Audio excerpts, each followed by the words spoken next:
जगत में प्रत्येक व्यक्ति को किसी ना किसी प्रकार की निर्बलता अवश्य होती है। जैसे कोई बहुत तेजी से दौड़ नहीं पाता तो कोई अधिक भार नहीं उठा पाता, कोई असाध्य रोग से पीड़ित रहता है तो कोई पढ़े हुए पाठों को स्मरण में नहीं रख पाता। ऐसे अनेकों उदाहरण और भी हैं।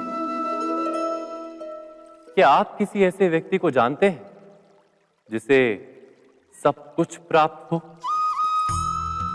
और हम जीवन की उस एक निर्बलता को जीवन का केंद्र मानकर जीते हैं? इस कारणवश हृदय में दुख और असंतोष रहता है सदा। निर्बलता मनुष्य को जन्म से अथवा संजोग से प्राप्त होती है, किंतु उस निर्बलता को मनुष्य का मन अपनी मर्यादा बना लेता है। किंतु कुछ व्यक्ति ऐसे भी होते हैं जो अपने पुरुषार्थ और श्रम से उस निर्बलता को पराजित कर देते हैं। क्या भेद है उनमें और अन्य लोगों में? क्या आपने कभी विचार किया है? सरल सा उत्तर है इसका। जो व्यक्ति निर्बलता से पराजित नहीं होता, जो पुरुषार्थ करने का साहस रखता है हृदय में, वो निर्बलता को पार कर जाता है। अर्थात निर्बलता अवश्य ईश्वर देता है, किंतु मर्यादा मनुष्य का मन ही निर्मित करता है। स्वयं विचार कीजिए।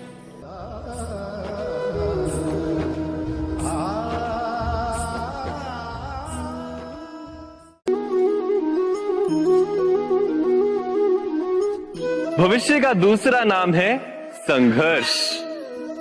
हृदय में आज इच्छा होती है और यदि पूर्ण नहीं हो पाती तो हृदय भविष्य की योजना बनाता है। भविष्य में इच्छा पूर्ण होगी ऐसी कल्पना करता रहता है, किंतु जीवन ना तो भविष्य में है ना अतीत में। जीवन तो इस क्षण का नाम है, अर्थात इस क्षण का अनुभव ही जीवन का अनुभव। पर हम ये जानते हुए भी इतना सा सत्य समझ नहीं पाते।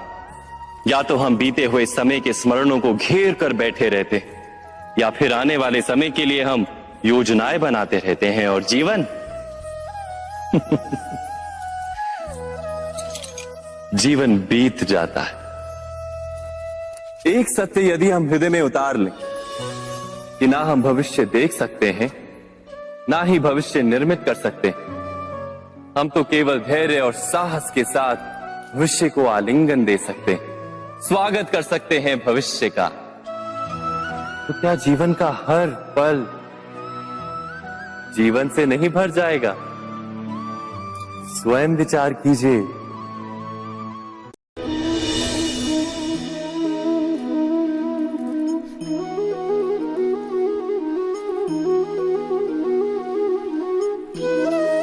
ज्ञान प्राप्ति सदा ही समर्पण से होती है, यह हम सब जानते हैं। किंतु समर्पण का वास्तविक महत्व क्या है? क्या हमने कभी विचार किया? मनुष्य का मन सदा ही ज्ञान प्राप्ति में विभिन्न बाधाओं को उत्पन्न करता है। कभी किसी अन्य विद्यार्थी से ईर्ष्या हो जाती है, कभी पढ़ाए हुए पाठों पर संदेह जन्मता है और कभी गुरु द्वारा दिया गया दंड मन को अहंकार से भर देता है। नहीं, क्या ऐसा नहीं होता? न जाने कैसे कैसे विचार मन को भटकाते हैं और मन की इसी अयोग्य स्थिति के कारण हम ज्ञान प्राप्त नहीं कर पाते। मन की योग्य स्थिति केवल समर्पण से निर्मित होती है। समर्पण मनुष्य के अहंकार का नाश करता है। ईर्ष्या, महत्वाकांक्षा आदि भावनाओं को दूर कर हृदय को शांत करता है और मन को एकाग्र करता है। वास्तव में ईश्वर की सृष्टि में ना ज्ञान की मर्यादा है ना ज्ञानियों की। गुरु दत्तात्रेय ने तो गाय और श्वान से भी ज्ञान प्राप्त कर लिया था।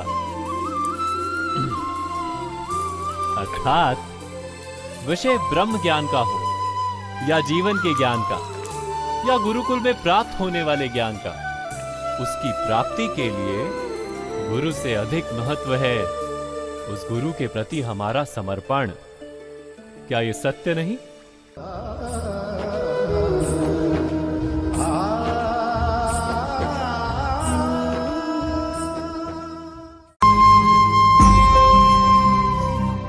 प्रत्येक मनुष्य के जीवन में ऐसा क्षण अवश्य आता है जब सारे स्वप्न, सारी आशाएं, सारे दृश्य ध्वस्त हो जाते हैं। जीवन के सारे आयोजन ही बिखर जाते हैं। एक और धर्म होता है और दूसरी ओर सुख।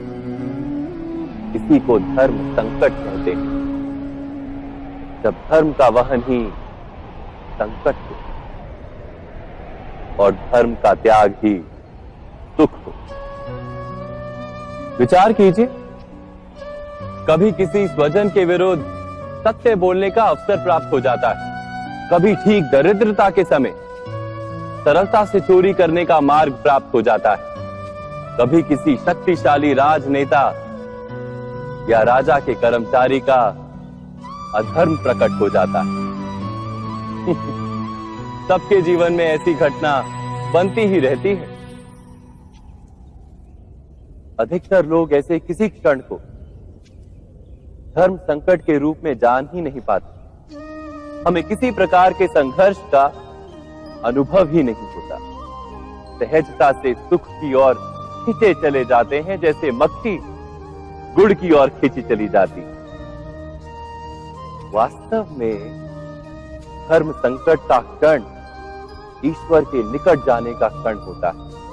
यदि हम संघर्षों से भयभीत ना हो, सुख की ओर आकर्षित ना हो, अपने धर्म पर दृढ़ रहे, तो ईश्वर का साक्षात्कार दूर नहीं।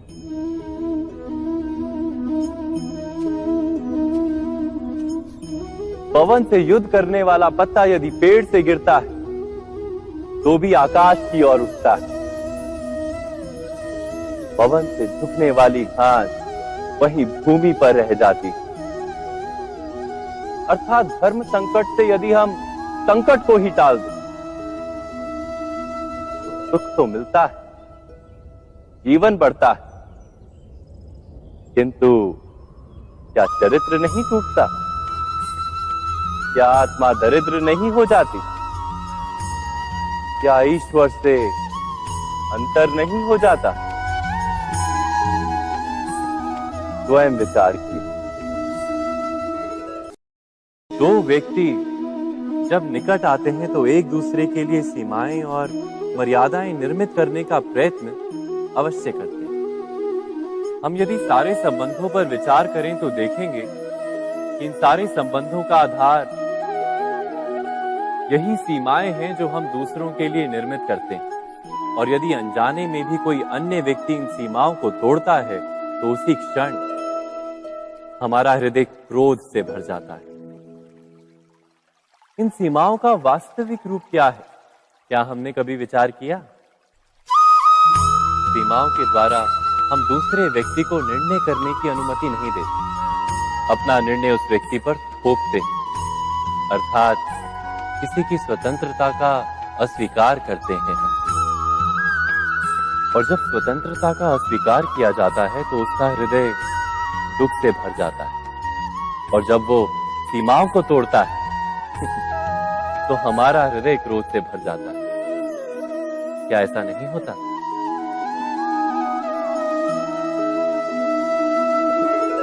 पर यदि एक दूसरे की स्वतंत्रता का सम्मान किया जाए तो किसी मर्यादाओं या सीमाओं की आवश्यकता ही नहीं होती। अर्थात जिस प्रकार स्वीकार किसी संबंध का देह है, क्या वैसे ही स्वतंत्रता किसी संबंध की आत्मा नहीं? स्वयं विचार कीजिए। सबके जीवन में ऐसा प्रसंग अवश्य आता है कि सत्य कहने का निश्चय होता है हृदय में, किंतु मुख से सत्य निकल नहीं पाता। कोई भय मन को घेर लेता है।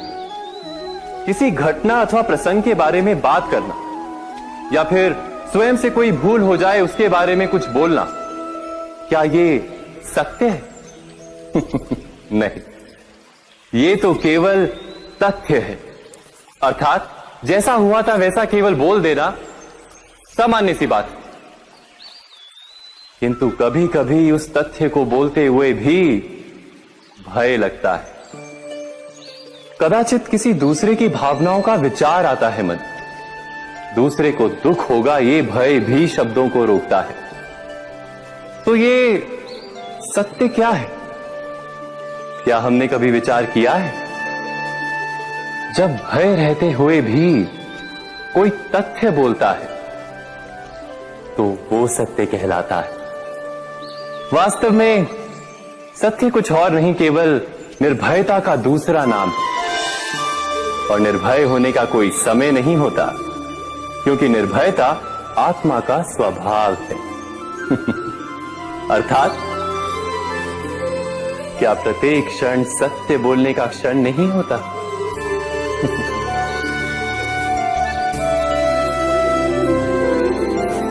स्वयं विचार कीजिए।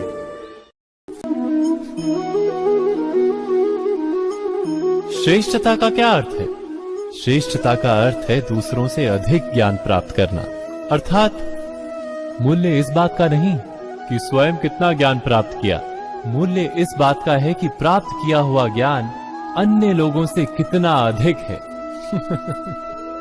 अर्थात श्रेष्ठता की इच्छा ज्ञान प्राप्ति को भी एक स्पर्धा बना देती है।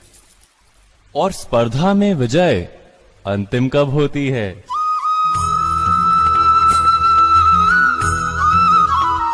कुछ समय के लिए तो श्रेष्ठ बना जा सकता है, किंतु सदा के लिए कोई श्रेष्ठ नहीं रह पाता।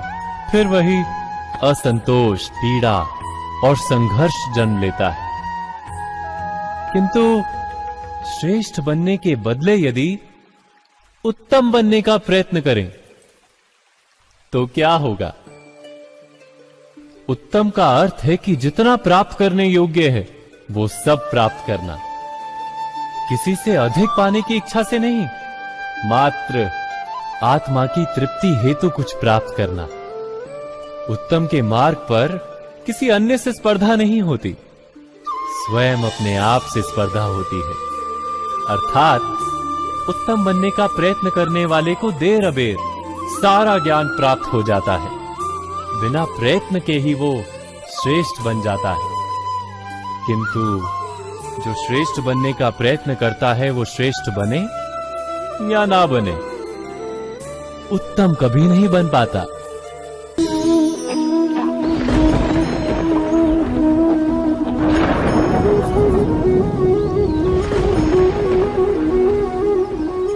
सपनों और पूर्वाभासों के आधार पर हम भविष्य के सुख दुख की कल्पना करते हैं। भविष्य के दुख का कारण दूर करने के लिए हम आज योजना बनाते हैं। किंतु कल के संकट को आज निर्मूल करने से हमें लाभ मिलता है या हानि पहुंचती है? ये प्रश्न हम कभी नहीं करते। सत्य तो ये है कि संकट और उसका निवारण साथ जनते हैं, व्यक्ति के लिए भी और सृष्टि के लिए भी। नहीं, आप अपने भूतकाल का स्मरण कीजिए, इतिहास को देखिए। आप तुरंत ही ये जान पाएंगे कि जब जब संकट आता है तब तब उसका निवारण करने वाली शक्ति भी जन्म लेती है।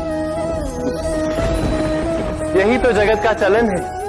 वस्तुतः संकट ही शक्ति के जन्म का कारण है। प्रत्येक व्यक्ति जब संकट से निकलता है तो एक पद आगे बढ़ा होता है, अधिक चमकता है, आत्मविश्वास से अधिक भरा होता है, न केवल अपने लिए अपितु विश्व के लिए भी। क्या ये सत्य नहीं?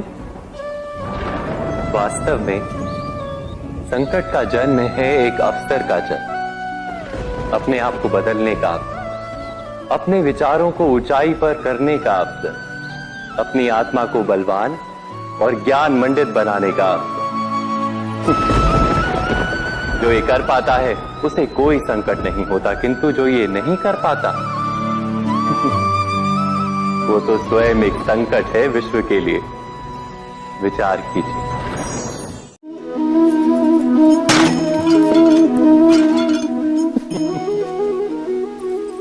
कभी कभी कोई घटना मनुष्य के जीवन की सारी योजनाओं को तोड़ देती और मनुष्य उस आघात को अपने जीवन का केंद्र मान लेता।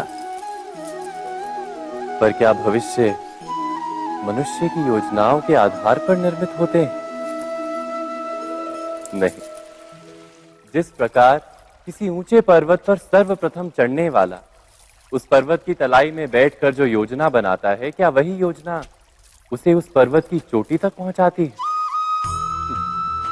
नहीं। वास्तव में वो जैसे जैसे ऊपर चढ़ता है वैसे वैसे उसे नई नई चुनौतियां, नई नई विडंबनाएं, नए नए अवरोध मिलते हैं।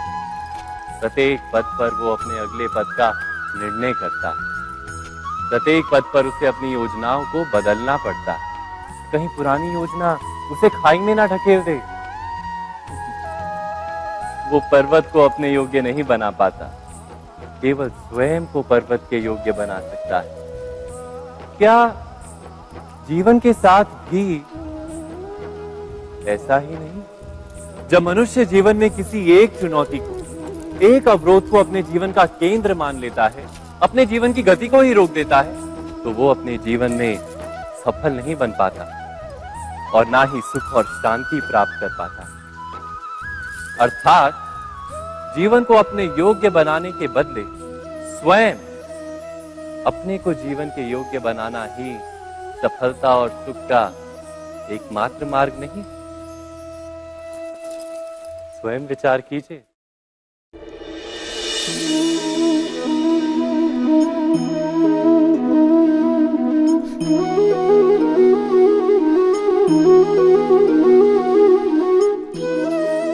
जीवन का हर क्षण निर्णय का क्षण होता है। प्रत्येक पद पर दूसरे पद के विषय में कोई निर्णय करना ही पड़ता है और निर्णय अपना प्रभाव छोड़ जाता है। आज किए गए निर्णय भविष्य में सुख अथवा दुख निर्मित करते हैं, ना केवल अपने लिए, अपने परिवार के लिए भी, आने वाली पीढ़ियों के लिए भी। जब कोई दुविधा सामने आती है तो मन व्याकुल हो जाता है, अनिश्चय से भर जाता है। निर्णय का वो क्षण युद्ध बन जाता है और मन बन जाता है युद्ध भूमि। अधिकतर निर्णय हम दुविधा का उपाय करने के लिए नहीं, केवल मन को शांत करने के लिए लेते हैं। पर क्या कोई दौड़ते हुए भोजन कर सकता है? नहीं। तो क्या युद्ध से जूझता हुआ मन कोई योग्य निर्णय ले पाएगा? वास्तव में शांत मन से जब कोई निर्णय करता है तो अपने लिए सुखद भविष्य बनाता है, किंतु अपने मन को शांत करने के लिए जब कोई निर्णय करता है तो वो व्यक्ति भविष्य में अपने लिए कांटों भरा वृक्ष लगाता है। स्वयं विचार कीजिएगा।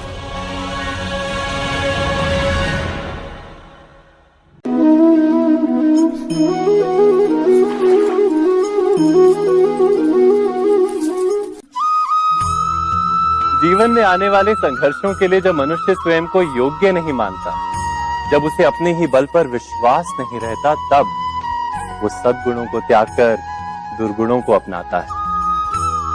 वस्तुतः मनुष्य के जीवन में दुर्जनता जन्म ही तब लेती है जब उसके अंतर में आत्मविश्वास नहीं होता। आत्मविश्वास ही अच्छाई को धारण करता है। ये आत्मविश्वास है क्या?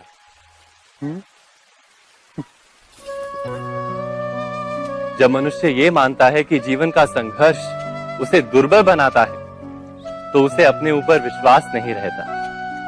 वो संघर्ष के पार जाने के बदले संघर्ष से छूटने के उपाय ढूंढने लगता है। किंतु जब वो ये समझता है कि ये संघर्ष उसे अधिक शक्तिशाली बनाते हैं, ठीक जैसे व्यायाम करने से देह की शक्ति बढ़ती, तो प्रत्येक संघर्ष के साथ उसका उत्साह बढ़ता है। अर्थात आत्मविश्वास और कुछ भी नहीं, मन की स्थिति, जीवन को देखने का दृष्टिकोण मात्र है। और जीवन का दृष्टिकोण तो मनुष्य के अपने वश में होता है। स्वयं विचार कीजिए।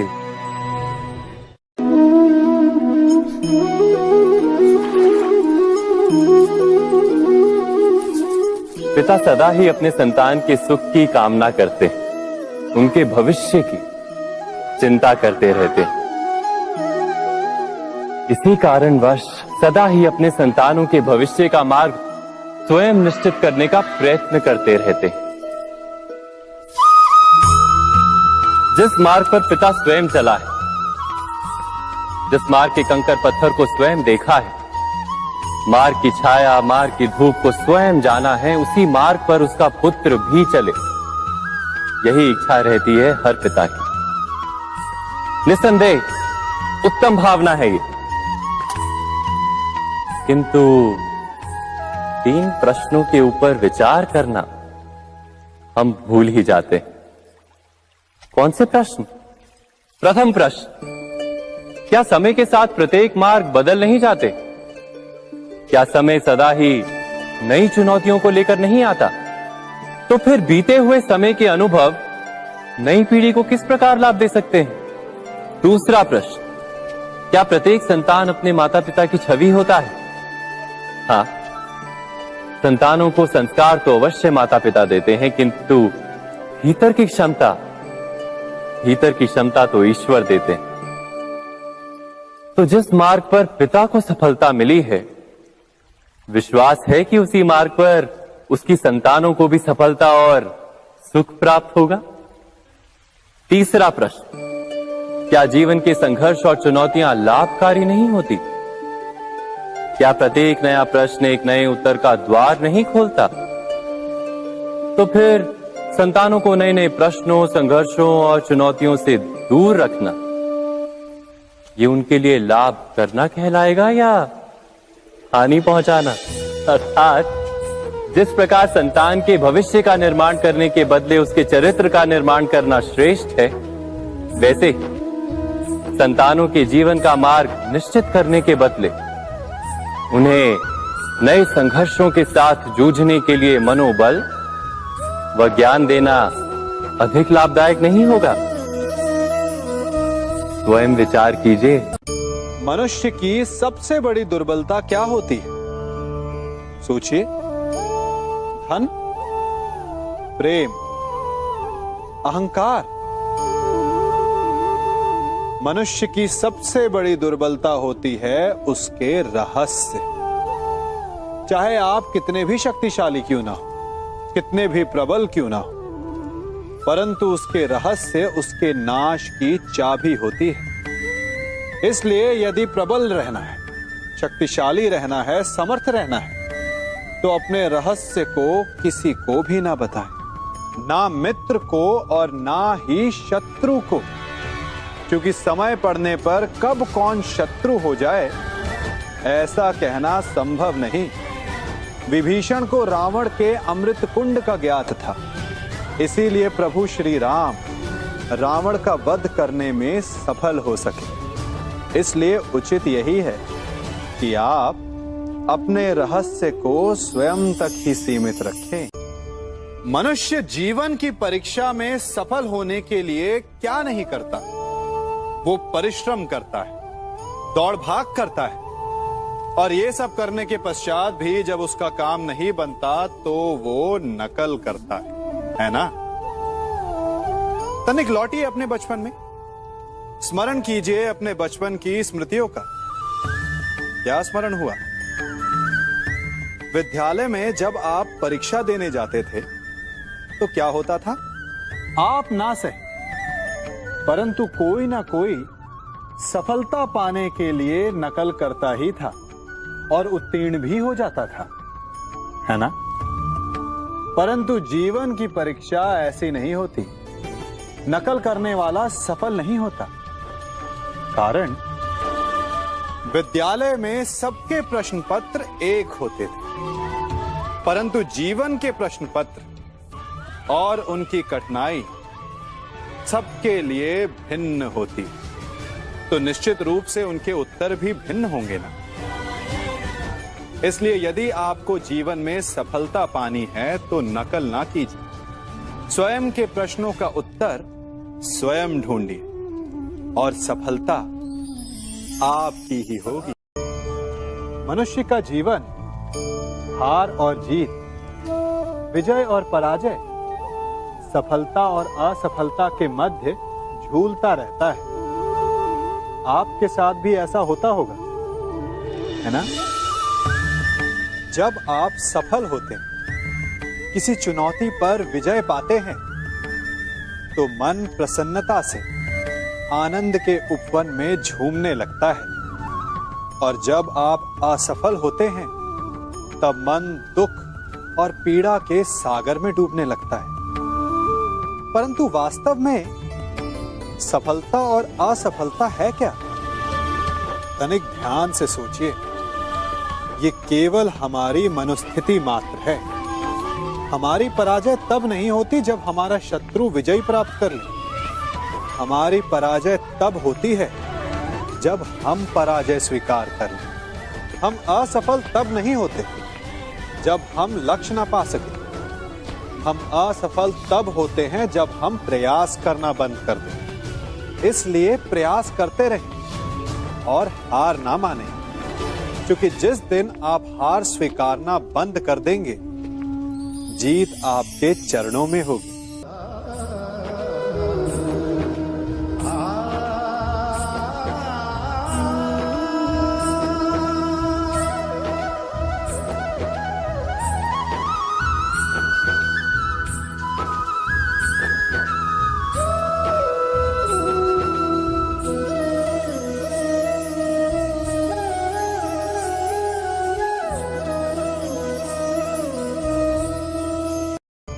आप सबने बरगद के वृक्ष को तो देखा ही होगा। क्या आपको ज्ञात है, बरगद के वृक्ष के बीज का आकार राई से भी छोटा होता है, परंतु बरगद का वृक्ष संसार के महाकाय वृक्षों में जाना जाता है। जब उसका जन्म होता है, तब उसमें वो जटाएं, वो शाखाएं नहीं होती, परंतु जैसे जैसे उसका विस्तार होता है, जैसे जैसे वो अधिक शाखाओं का भार उठाता है, अधिक पत्तियों का सृजन करता है, वैसे वैसे उसकी शाखाएं जटाएं बनकर जड़ तक पहुंचती है और इस वृक्ष को सहारा देती है।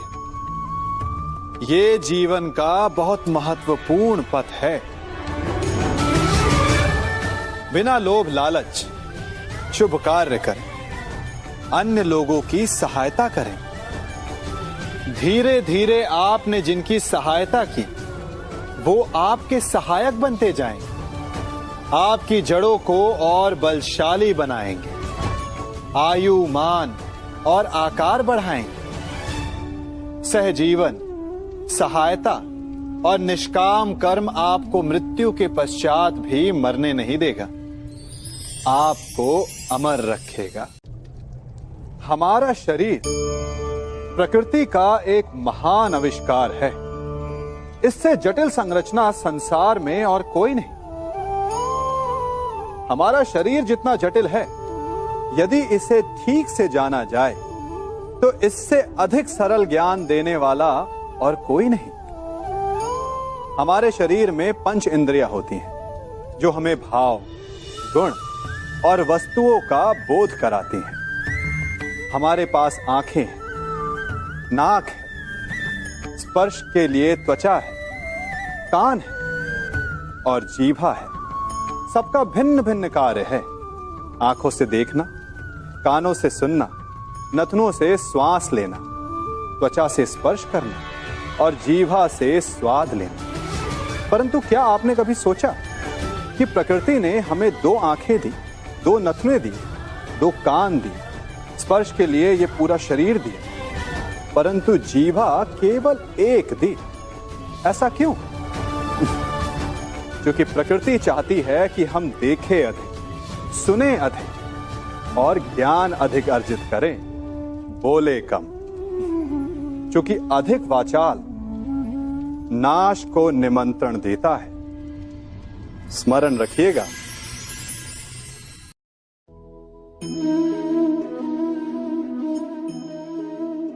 ये सदा यही कहते आए कि यदि आगे बढ़ना है तो अपनों का साथ दो।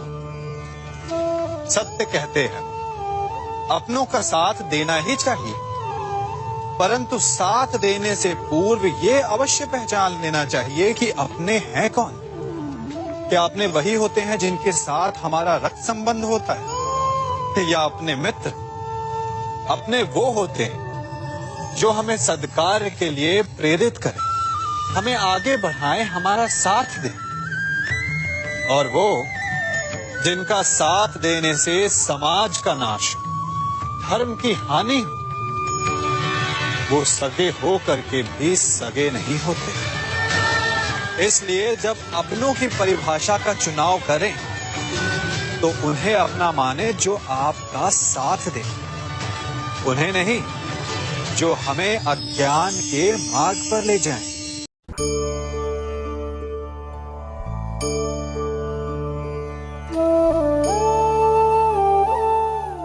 आप जिनसे प्रेम करते हैं सदा उनके समीप रहना चाहते हैं, नहीं चाहते कि कभी अपनों से दूर होना पड़े, बिछड़ना पड़े। परंतु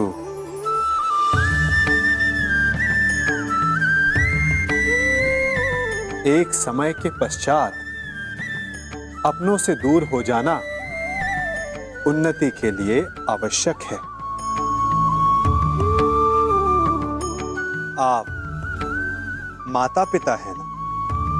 यदि आप अपनी संतान के जीवन के हर पग पर उनका मार्गदर्शन करते रहेंगे तो आपकी संतान स्वयं मार्ग चुनना कैसे सीखेगी? मार्ग के कांटों से स्वयं को बचाना कैसे सीखेगी?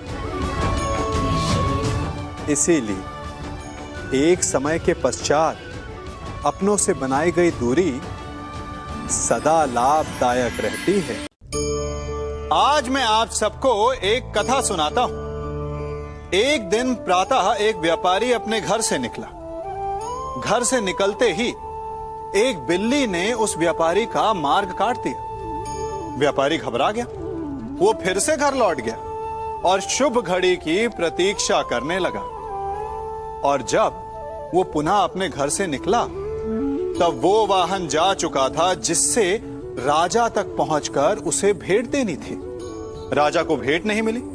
राजा क्रोधित हो गए। राजा ने उस व्यापारी का व्यापार बंद करवा दिया। इस कारण व्यापारी क्रोधित होकर घर पर अपनी पत्नी से लड़ बैठा। पत्नी अपने बच्चों समेत मैके वापस चली गई और उस व्यापारी के जीवन में यदि कुछ रह गया था तो केवल अंधकार। और इन सब का कारण वो उस बिल्ली को मानता रहा जिसने उसका मार्ग काटा था। ऐसा ही एक दूसरा व्यापारी राजा को भेंट देने निकला और उस व्यापारी का मार्ग भी एक बिल्ली ने काट दिया। वो व्यापारी तनिक घबराया, परंतु उसने आगे बढ़ना अधिक उचित समझा। राजा तक वो समय पर पहुंचा। उसने राजा को भेंट दी। राजा प्रसन्न हुए और राजा ने व्यापारी को अपना व्यापार बढ़ाने की अनुमति दी, स्वर्ण आभूषण दी। जब व्यापारी घर पर पहुंचा तो पत्नी को आभूषण और अपने बच्चों को देने के लिए वस्त्र थे उसके पास। हर ओर प्रसन्नता थी। समझ रहे हैं ना? दोनों के साथ एक ही प्रकार की घटना हुई, परंतु दोनों की प्रतिक्रिया भिन्न थी। ऐसा ही हमारा जीवन भी है।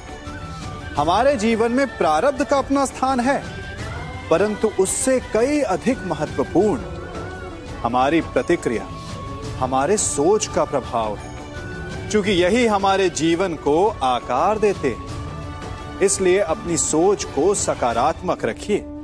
आपका जीवन सदैव आनंदमय।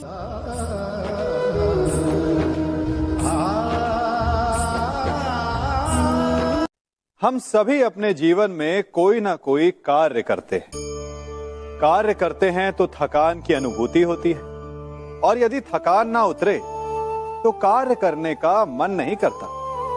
हम आशा करते हैं कि कदाचित एक दिन में 24 के स्थान पर 26 घंटे होते तो आराम करने के लिए हमें और अधिक समय मिल जाता। हमें ऐसा अनुभव होता है कि हम बहुत अधिक कार्य कर रहे हैं, है ना? परंतु क्या आपने कभी सोचा है कि जो लोग संसार में सफल हैं, उनके पास भी सफल होने के लिए दिन में केवल 24 घंटे थे। तो फिर वो सफल क्यों है? इसका एक छोटा सा रहस्य है। वो कार्य चुनते हैं जो उन्हें प्रिय है, जिसे करने में उन्हें आनंद आता है। उन्हें लगता ही नहीं कि वो कार्य कर रहे हैं, उन्हें लगता है कि वो प्रतिपल आनंद मना रहे हैं। और जब आप आनंद मनाते हैं तो थकान कैसी? इसलिए यदि आप जीवन में कोई भी कार्य करें तो वो आपके मन को भाना चाहिए, या जो कार्य आप कर रहे हैं उसे अपने मन को भा देने दो। सफलता आपको मिलेगी। कभी सोचा है हमारा जीवन भी उस रेत की घड़ी की भांति है? जो रेत नीचे गिर चुकी है वो हमारा अतीत है, जो अब भी ऊपर है वो हमारा आने वाला भविष्य है, और वर्तमान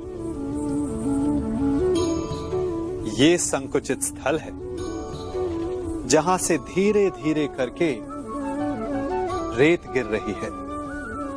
अर्थात हमारे पास जीने के लिए यही एक क्षण है। उसका उपयोग कैसे करना है ये हम पर निर्भर करता है। जो बीत गया उसका दुख मनाना है, या जो भविष्य में होने वाला है उसकी प्रतीक्षा में क्रोध करना है। सब कुछ करने के लिए यही एक क्षण है। प्रसन्न रहना है तो उसके लिए भी यही एक पल है। प्रतीक्षा करते रहोगे तो ये पल भी भूतकाल में बदल जाएगा। इसलिए आनंद के लिए, परोपकार के लिए प्रतीक्षा ना कीजिए। आपके पास जो पल है उनका भरपूर सदुपयोग कीजिए, क्योंकि इस घड़ी को पलटकर आप फिर से समय अवश्य गिन सकते हैं, परंतु अपना बीता हुआ समय आप वापस नहीं लौटा पाएंगे।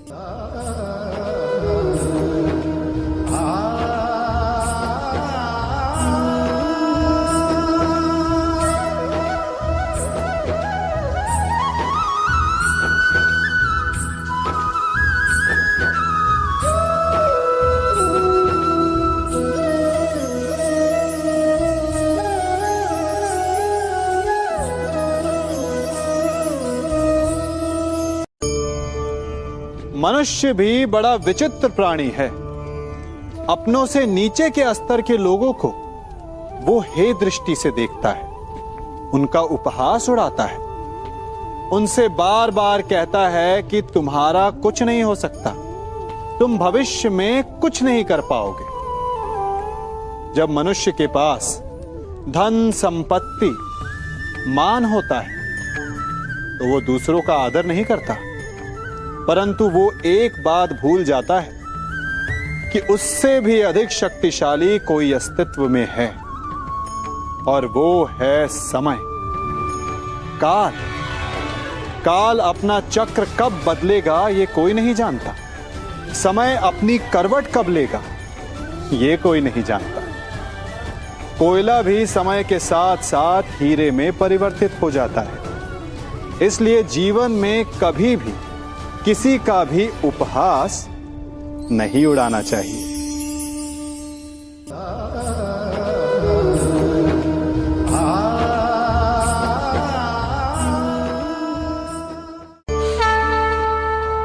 गर्व,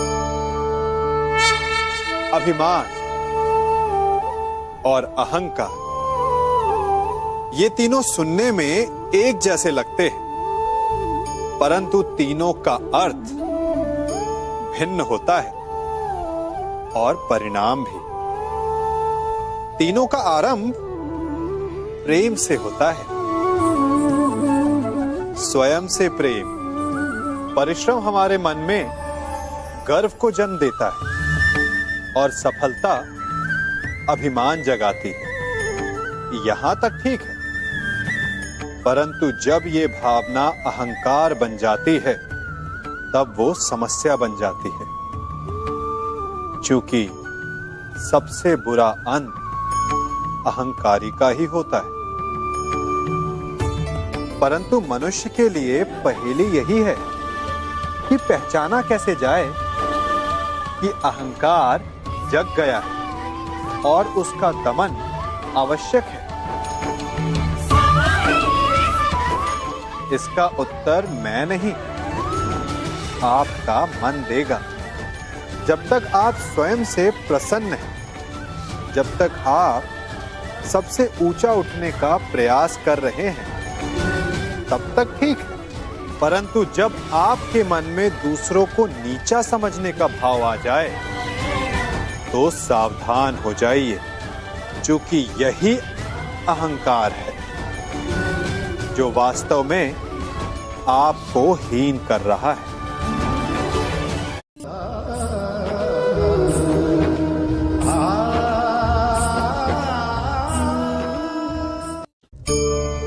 आज मैं आप सबको एक कहानी सुनाता हूं। एक दिन गोकुल में दो व्यापारी आए।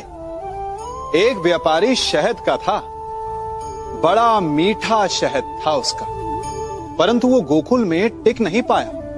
उसके व्यापार ने घाटा खाया और शीघ्र ही वो गोकुल छोड़कर चला गया। और दूसरा व्यापारी मिर्च का था।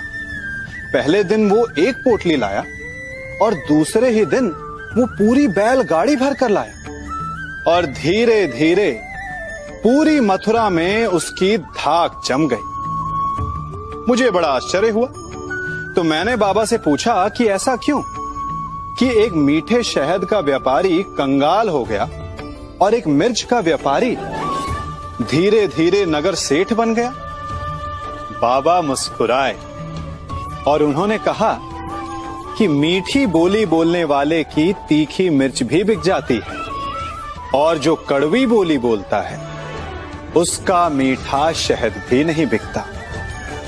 वाह, कितने उत्तम विचार हैं उनके, और उचित ही है। मनुष्य अपने जीवन में सदैव अपने वचनों से उठता है और अपने वचनों से ही गिरता है। इसलिए अपने जीवन में सदैव मीठी बोली बोलने का प्रयास कीजिए, आपका जीवन सरल हो जाएगा। मनुष्य की सबसे बड़ी दुर्बलता क्या होती है? सोचिए।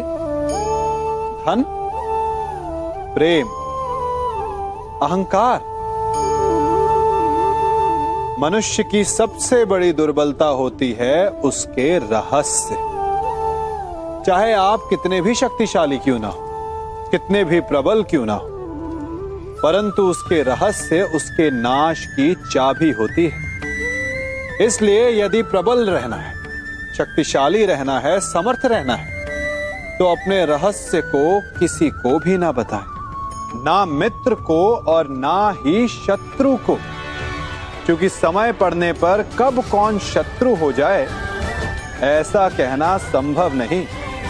विभीषण को रावण के अमृत कुंड का ज्ञात था, इसीलिए प्रभु श्री राम रावण का वध करने में सफल हो सके। इसलिए उचित यही है कि आप अपने रहस्य को स्वयं तक ही सीमित रखें।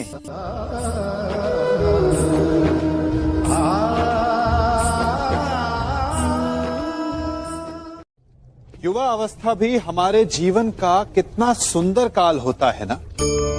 बाहु में बल, मन में कुछ बड़ा कर जाने की चाह, आंखों में भविष्य के सुंदर और कोमल सपने। और इसी अवस्था में मनुष्य के भीतर पनपता है प्रेम। किसी को देखकर उस पर मन मोहित हो जाता है और फिर मनुष्य अपना सब कुछ उस पर न्यौछावर कर देना चाहता है। फिर प्रेम की परिणति होती है विवाह में। क्यों?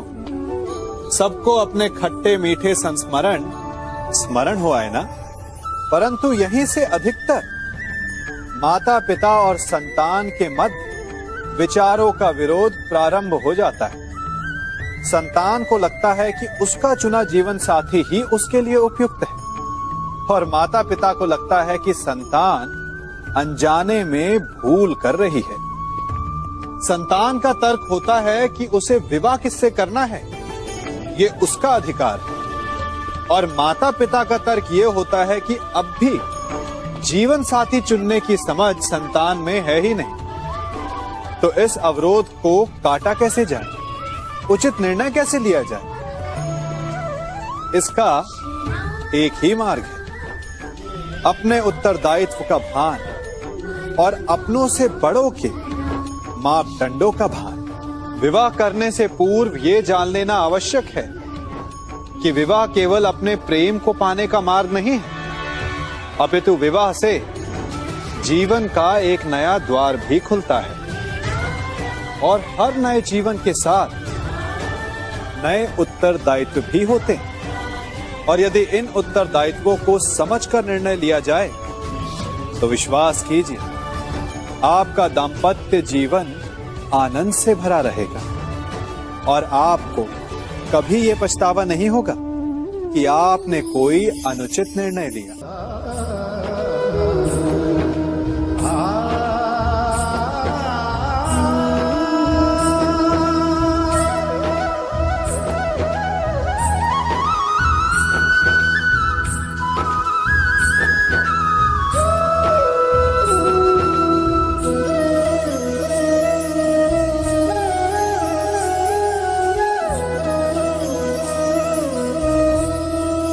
जब सागर का जल वाष्प बनकर उड़ता है तब वो हमें दिखाई नहीं देता।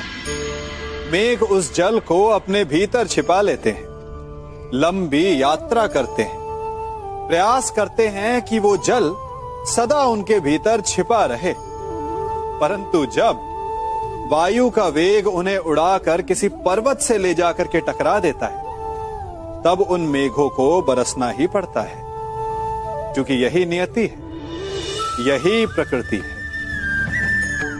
क्योंकि जल को सागर में जाकर मिलना ही है।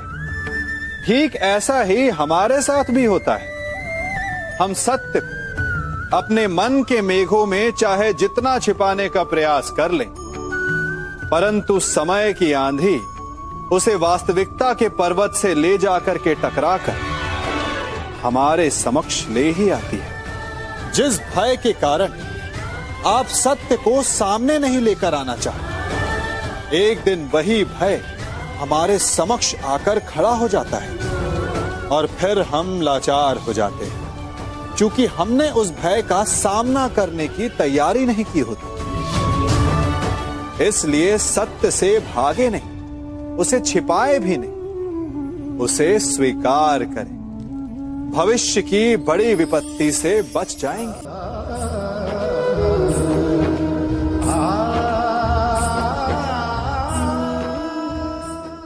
कभी कभी आप सबके जीवन में एक ऐसी विचित्र समस्या अवश्य आती है कि शक्तिशाली के समक्ष मौन हो जाए। कि उस शक्तिशाली से विवाद करने से बचने के लिए आप मौन रह जाते। मानता हूं, ऐसा करने से आप एक विवाद से बच जाते, एक संघर्ष से बच जाते, परंतु ऐसा बचाव एक बड़े संघर्ष को जन्म दे देता है। कैसे?